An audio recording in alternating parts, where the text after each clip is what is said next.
Thanks for watching this interview with Jacynta'lee.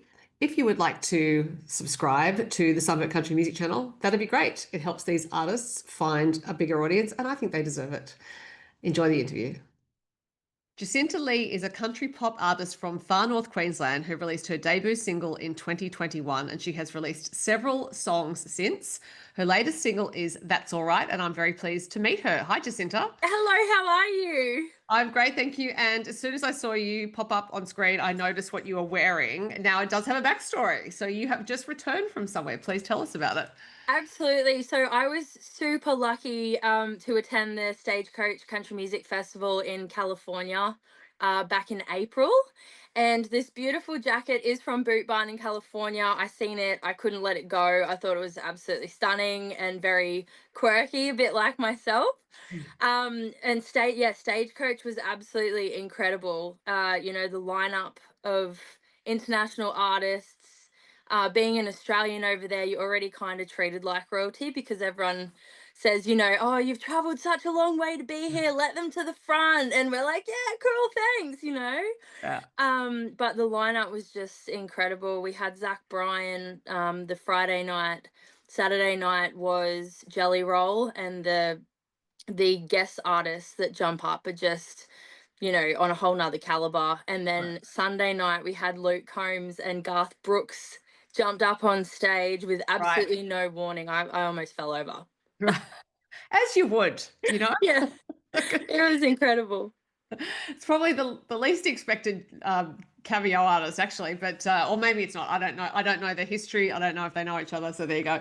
But it sounds like that's those sorts of experiences obviously are inspiring and amazing to go to. But you have been performing yourself, so you've just been a lot of performers, but you've been performing since the age of 6, which I think is Yes. amazing. So were you singing at that age, or were you playing an instrument or something else? I was singing, so I'm extremely lucky to have kind of been raised on singing. Right. So my mum is actually a vocal coach, and she has been for over 30 years now. So when I was younger, when I was around 6 years old, I started joining in with her singing lessons. Right. And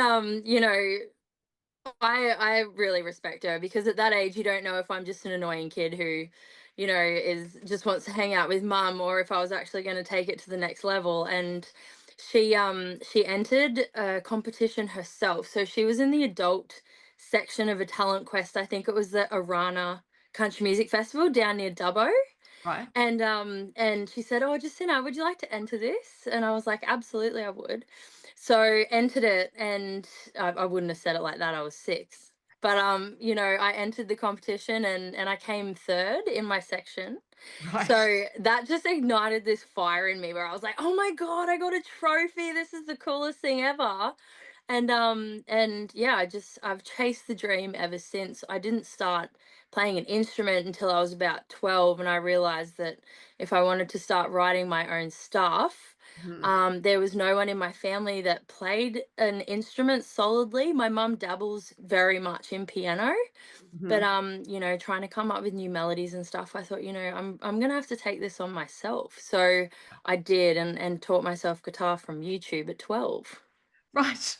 Yeah. So, I'm curious as to whether you went off and found yourself a guitar, and if so, did you buy steel strings when you meant to get nylons on your delicate, adolescent fingers, or if actually a parent went and got you an instrument?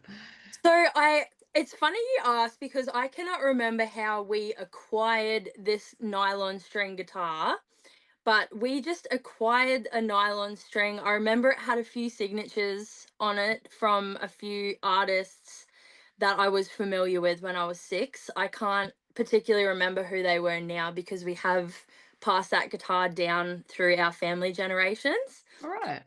So that's actually sitting, I'm quite sure, with my brother out in Mount Isa and his kids at the moment.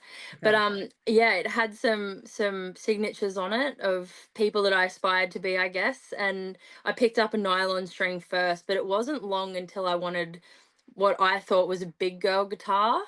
So mum did take me out, and my very first guitar, with steel string guitar, was a Court, and that lasted me a long time. I was playing that Court for a fair few years, and then obviously got a job and hooked myself up with an amazing. My first adult guitar was a polished black Maton. Oh, right. Yeah. Like it's fabulous that Maiden is an Australian company, but it also seems like all of you who play Maidens genuinely just love them. Oh, they're beautiful.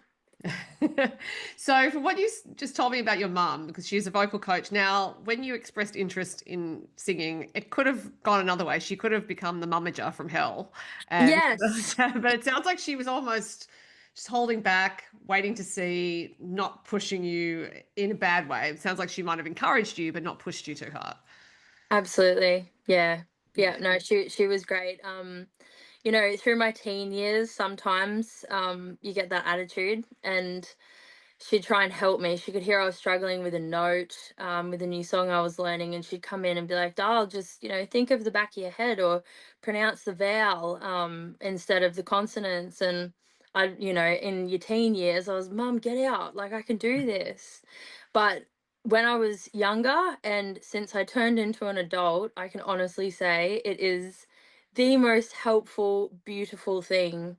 Now when I can't reach something, I'll call her and be like, "Mom, what am I doing? Listen to this." Ah, she'll be like, "Do it like this." I'm like, "Sick, thank you." That's great. Yeah. Style of coach. Well, it's worked because you have such a great voice. Like it's just has this real warmth to it, but also this strength to it. So yeah, obviously it's lovely to have your mother there to help you. Some things are innate too, so I guess it's the combination. Yeah. So you mentioned that you started to learn guitar when you realized you were going to want to write songs for yourself. So at what age did you start writing songs? I wrote a bunch of, I wouldn't really call them songs, but I wrote a bunch of things, probably from about 14. Um, they're things that you'd probably never really visit again.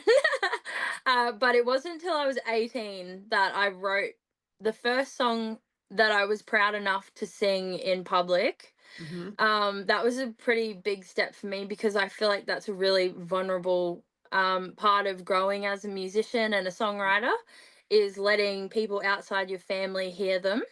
Hmm. So I did perform my original song at a talent quest at, yeah, 8, oh sorry, it was 16. It was 16 because that was the year that I won a Camerata scholarship, and I was in the junior section of the academy. So I was 16 years old, and I did win that with my first ever song, which was Take My Hand. Take My Hand was my third single, that's out on Spotify now. That was my first ever crack at it.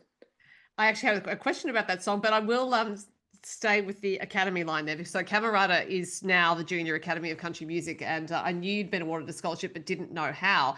It must have been really gratifying for you at that age to get the scholarship with a song you wrote.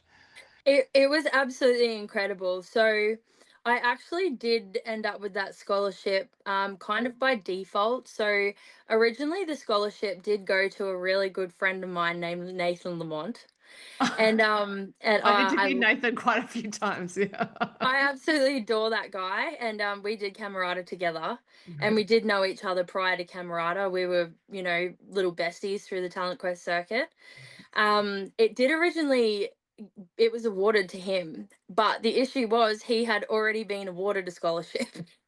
So Right. he was already going, and I did get a phone call from the committee a few weeks later after he was awarded the scholarship, and they said, "Hey, Jacinta, we've got some really exciting news. So Nathan can't accept the scholarship that we have available. He's already actually going, and we're just wondering if you'd be interested in taking his spot for this scholarship, which was sponsored by the Tamworth Regional Council." And I cried that afternoon. The call came through on my mum's phone, and it's all I'd wanted for a fair few years.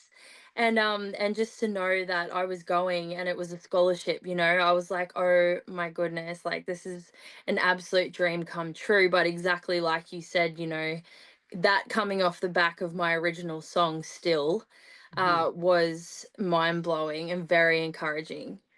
Yeah. Well, Nathan certainly put his education at the Academy to good use, as have you. So, yeah, there's always a lot. It's a lot of good stuff to say about the Academy. It seems to have a positive impact on everyone who goes there. Actually, I haven't heard a bad story yet.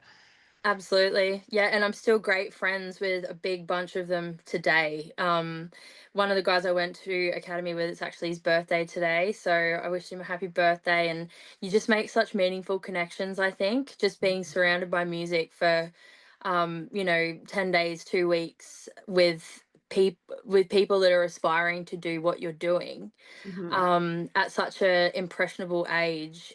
Yeah, they're lifelong connections, I think. Yeah. The junior academy still boggles my mind because I have been to a junior academy performance and had a glimpse inside that junior academy. And I'm looking at these kids thinking, you're professionals. It's just, you've actually got to be professional to get into the academy, really. Even though it's a professional development organization, the students, at least as far as I could see, every single year have just been professional by the time they got there. Yes. Yeah, absolutely. So a technical question for you: given that you were going to Talent Quest and you're from Far North Queensland, that is not the easiest place to travel from. So a lot of time in the car. 100%. Tamworth was always a massive trip for us. Mhm. Obviously, living in North Queensland, the wet season usually hits around Tamworth time. Right. So there was plenty of years that we got stuck for floodwaters. So we had to camp in Ingham for a couple of weeks there one year. That was always a trek, but we wouldn't have changed it for the world. You know, the experience for me, but also I think my family really enjoyed the festival just in general. Mhm. We did the likes of the Julia Creek Dunnart Country Music Festival. That was probably the most further west we went out. And yeah, that pretty much hits the points for south and west and the whole way along the east coast. I spent a lot of time in the car, and now that I'm an adult and can appreciate the time and money that my parents spent to get me to everywhere, we chased it pretty hard for quite a few years. So I'm very, very grateful for them for investing the time and money into me that they did to get me where I am. Well, it sounds like your mother in particular would have realized how much work you were putting in because she knew what it took. So it just sounds like you met each other in effort. Yes, absolutely. Yeah, most definitely we did. So because you have this really great powerful instrument in your voice, I would imagine you actually had some options for which music you could perform. So you could have gone pop, you could have gone rock, probably even jazz. Yeah, I don't know enough about voice to say, but it does sound to me like you would still have options. Why is country music therefore the right genre for you? So I was 100% raised on country music. My mum loves it, my dad loved it. So it surrounded me when I was young.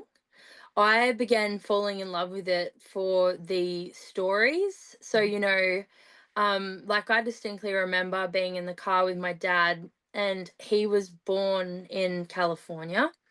And so he understood Toby Keith's Red, White, and Blue word for word. There was a time when I had no idea who Uncle Sam was. I didn't know what Toby Keith meant by, this big dog will rattle the cage.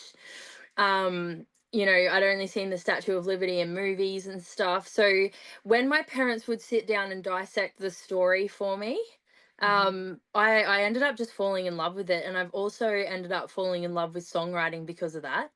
I love the songs where you can paint a picture in your head. They don't necessarily need a music video to show you what's going on. Mhm. I love doing music videos, don't get me wrong, they're so much fun. And they bring great value to your track, but I love sitting in the car just listening and painting that picture for myself before you have it painted for you. Mhm. Yeah, that's a great way to put it. Yeah, yeah. Yeah. So yeah, I sorry to answer your question. I was surrounded by country, and I've fallen in love with the storytelling. Although if you put on my Spotify favorites playlist, you'll hear everything. Right. You'll hear some rock, you'll hear some house music. I love the blues as well. My uncle's an incredible drummer, and he just gets in the shed and belts out these blues songs, and I just get lost in it. Um, yeah, I love all genres, but I think, yeah, country's where my heart's at for the stories. Right. So speaking of stories and songs, your latest single, "That's All Right," it was one you created with MSquared in Melbourne. So Michael Delorenzis, Michael Paynter, who just keep popping up. The names popping up more and more. Was that the first time you'd worked with them? Yes. Okay. So I traveled down to Melbourne in August last year, and did my first ever co-write. So writing with those two incredibly talented people was the first time that I'd ever co-written in my life. So I went in there extremely nervous. I had no idea what to expect with a co-write. I didn't know I had no idea what it was going to be like. And I do remember sitting down and, I was, I guess Dello could tell, Michael Delorenzis, Dello, he could tell that I was a little bit nervous. And he said, "It's all right, Jacinta, just, take a breath." And I was like, "Okay, all right." And then I just started vibing. As soon as he sort of acknowledged the fact that I was a little bit nervous, I was like, "Yes, actually, this is awesome." And we wrote a bunch of songs so we set aside a week for co-writes and then a week for recording. So I spent 2 weeks with the boys, and those co-writes just fell out. I mean, I went down there with concepts for each track and, sort of painted the picture for them and showed them what I already had that was sort of on track with where I wanted the song to go. And they just took it with both hands, and they're like, "All right, so what are you thinking for this verse?" Or, and it all just started flowing like I never imagined it would. Um and now I look back and am kind of embarrassed that I ever had any doubt that I could do it. And I now prefer, I think, co-writes Okay. than sort of sitting there. I love writing myself as well, and I always will, and I'd love to present concepts, but it's always, I think it's really beneficial to have the extra set of ears, eyes, and hands on the job Mhm. to help develop what you've come up with yourself. Mhm. I think that's extremely beneficial to the songwriting process. Yeah. Because it sounds like you originally thought your nature was to write solo, and now this has opened up collaboration for you. But I guess it's also, yeah, that responsibility of thinking, I should be able to do it. Otherwise, Yes. perhaps I'm a failure if I can't do it on my own. Except that as far as I can tell, so much songwriting these days, particularly in country, is collaboration, and it does work beautifully. Yeah. Yeah, no, I highly recommend if there's anyone watching that is nervous, you're not alone, and just get in there and do it. And I mean, honestly, what's the worst that can happen? You can Mhm. go in there and things don't align, and that's fine, but you've developed still, you're still gaining skills from working with other people. So that's my advice. If anyone's watching that has never co-written before and they'd like to try. Yeah. So you said you were there for a couple of weeks, and so obviously there are some more songs in the Yes, tank. there's there's plenty more in stock for 2025. We are certainly not done yet. Right. I did release a single in February called "Get Me Some." That was also co-written by the boys, so that was part of my little Melbourne co-write trip. Mhm. And there is most definitely more coming out in 2025. I will end the year with a full EP, Okay. which I'm very, very excited to get out there. It was very difficult to choose, with all the quality work that I feel like we created in Melbourne. It was very difficult to choose the singles. Right. Yeah, I was very torn. And I can honestly say that even the tracks that aren't singles, I am still so incredibly proud of. Right. Yeah, Well, that and it also that means that if not everything's coming out as a single, then when people get the EP, there are some tracks they won't have heard already. exactly. Yeah. Yeah. So on the subject of That's All Right, still, it is a fun song, but with a serious message actually, because the refrain goes, "I might not be your type, but that's all right." So really, what it's about is self-acceptance, and I'm wondering if that was the starting point for it. Yes, absolutely it was. So, a bit of history on that track. It was inspired by a historical moment in time. So, as a young girl I was raised in Malanda in Far North Queensland. So, that's like a dairy farming capital of Queensland. Our property housed our family earth moving business. So we had trucks, graders, water carts, all sorts of backhoes. So in my childhood, outside of school and music, I was riding motorbikes around the dairy farm. We were allowed to ride on the farm as long as we closed the gates behind us. My dad would call me out and say, Jacinta, come and help me, fix a hose on the backhoe. So I was raised in, I want to say, a kind of tomboy environment. Mhm. Not intentionally. I mean, my mum's very feminine, but I loved getting out there with the boys and my brothers. I was raised around guys basically, and so I feel like it was only natural that I was going to adopt some of those traits and take them into my adult life. And I did start seeing a boy. This is a fair few years ago now. I started seeing a boy, and he sort of turned to me one day and he said, Jacinta, you swear like a sailor. And I didn't take that as a cue to try and change. Um, you know, some people love that about me. There's just traits that some people don't like, some people love, and they're like, "Cool, you're cool," or, "You're Mhm. not for me." And that I took that comment down in my phone. I wrote it in my notes and thought, I need to write some form of song about this. Not Spiky, it's not his fault. And I don't think it's mine either. I mean, but yeah, I wanted to draw something from that. I thought we could definitely create something funny about this, and Mhm. I sort of took a step back and self-reflected a little bit, and I thought, I don't have any intention of changing this. I'm not hurting anyone. Like, it's not Mhm. malicious. It's just how I am sometimes. And yeah, that was where the concept for That's All Right was born, was from that one comment. Well, and I think it also offers people who hear the song a way to it takes the heat out of things. You know what I mean? Because there is so much information out there saying do this, be that. If someone, if you're interested in someone and they want you to be this, do that in order to get their attention. And I think it is as straightforward as what you're saying, which is I might not be your type, and that's all right. Yeah.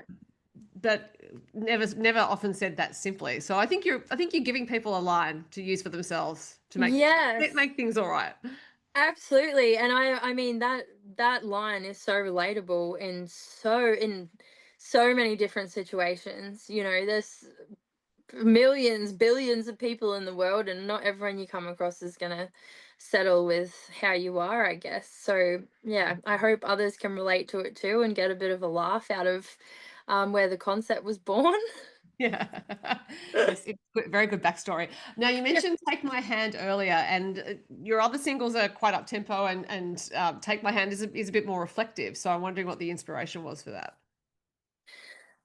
So we had firstly, Take My Hand, when I wrote it, was not my story.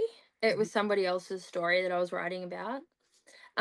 We had this beautiful lady stay with us. Her name's Jenny, but we call her Gypsy Jen. And she somehow, I'm getting into like spiritualness here, but this is how the song came about. She somehow just opens my soul.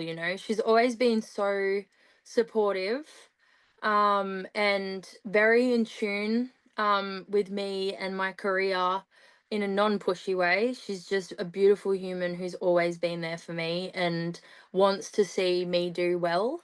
Mhm. So Take My Hand was written, like I said, when I was 16, and we had Gypsy Jen staying with us. And I was telling her I was sort of getting a bit of a writer's block. I had never written a song that I was proud enough to sing in public. And Gypsy Jen said, you know what? Just go into your room and try again. That's all you can do. There was a lot more, conversation behind that, but ultimately that's what she said. And I went into my room and I thought, okay, you know what? I love this. I love Tina McBride. She does one about cancer and how she's got all her family around her. And anyways, so I took inspiration from a bunch of songs that I loved Mhm. and put it all together. And that is basically from the help of Gypsy Jen saying, just go in your room, lock yourself in there, and write a song.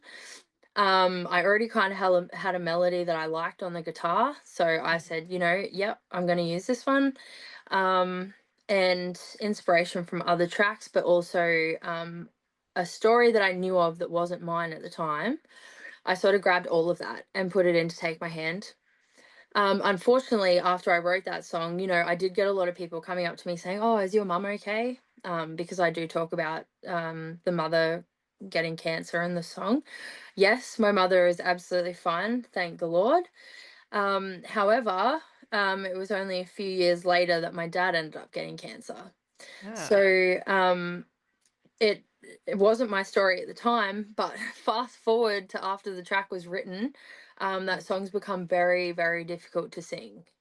My dad's still kicking along. He's been fighting for upwards of 10 years now. And he's back in remission again thanks to clinical trials. But it's still difficult because I have personally been touched by cancer now, and I know there's so many people out there that have. So yeah, it's a tough song to listen to and a tough song to sing for me now. Although I'm proud of it because it was my first song that I had written myself and performed. And you recorded it because often with a first song, a lot of songwriters will say, "Oh no, I'm never going to do anything with those songs. They're locked in a drawer and no one's ever going to hear them." So Yeah. obviously this one, it sounds like it came through you, if that makes sense. Yeah, absolutely it did. And I did get a little bit of help. So I did write it myself. But when it came to production, I actually recorded this one with Bounce Recording Studios. They're from Melbourne, but we recorded in Townsville. Some good friends of mine, Brendan Marola, Daniel Marola. Um, and I did get some help from one of the incredible producers in Bounce Studio, Lyndon Wesley. He sort of offered some feedback on it. We did change maybe a little bit of the melody, and a few build up areas, and some fading out areas. So he did definitely, I did get some assistance with developing the song before it was laid down. But yeah, yeah, definitely there's something about it. I just felt like I needed to get it out there. I suppose it is a conundrum when there's a song like that that's obviously meaningful in that it's the first song you wrote, you've recorded it. People might expect to hear it, but it's difficult to sing. So, as an artist, that would be hard to juggle, I think, because there might be some days where you really don't want to sing it. Yeah, yeah, that's exactly right. And that all depends on how dad's going at the moment. Right. If someone asked me to sing it at my next show, it probably wouldn't hit as bad because he's all good. But Mhm. yeah, it's been a struggle. Yeah, I can imagine. Now, speaking of playing live, I saw that you have done quite a bit of performance at rodeos, and that some of the gigs you have coming up are actually big outdoor events like races and things like that. So I'm wondering if you bring us a different sort of energy to shows like that, if you almost have to gear up in a different way when you know you're playing outdoors to a lot of people. Yeah, absolutely. So I've I am so happy on stage. I can't even explain how happy it makes me to be up there.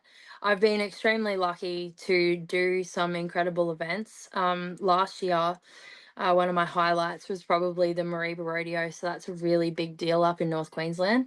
And I did it with some incredible band members who I love so much. Careless, North Queensland is the band's name. There's nothing quite like it for me. I love the band setting. I love the outdoor setting. I don't know, there's something about it. Obviously, being from North Queensland and, like I said, being raised in a sort of tomboy environment, um, I love the atmosphere at the outdoor events. Up there is where I've done the most of them. Yeah. So that's where I can sort of relate to when I say, like, I just love the atmosphere up there. I love the rodeo after parties. I love the way that they just soak it all in. We've got live music on, everyone in town, let's go. Right. And there's definitely things to think about between outdoor and indoor events. I also love my indoor events, don't get me wrong. I've got a fair few of them coming up the second half of this year. But yeah, just big sound, big vibes outside, and just having a ball with them. It's one of my favorite things to do. You can just vibe off them. They're having the best time, and in turn, we're having the best time. And yeah, just creating incredible memories. Yeah. Well, you have a few coming up, so people can check out your website to see when you are playing live. And it sounds like you have more releases coming up as well. So the set list will shift and change depending on what's out. Jacynta'lee, it has been lovely to talk to you. Thank you for your time. Thank you so much for having me. I am so grateful.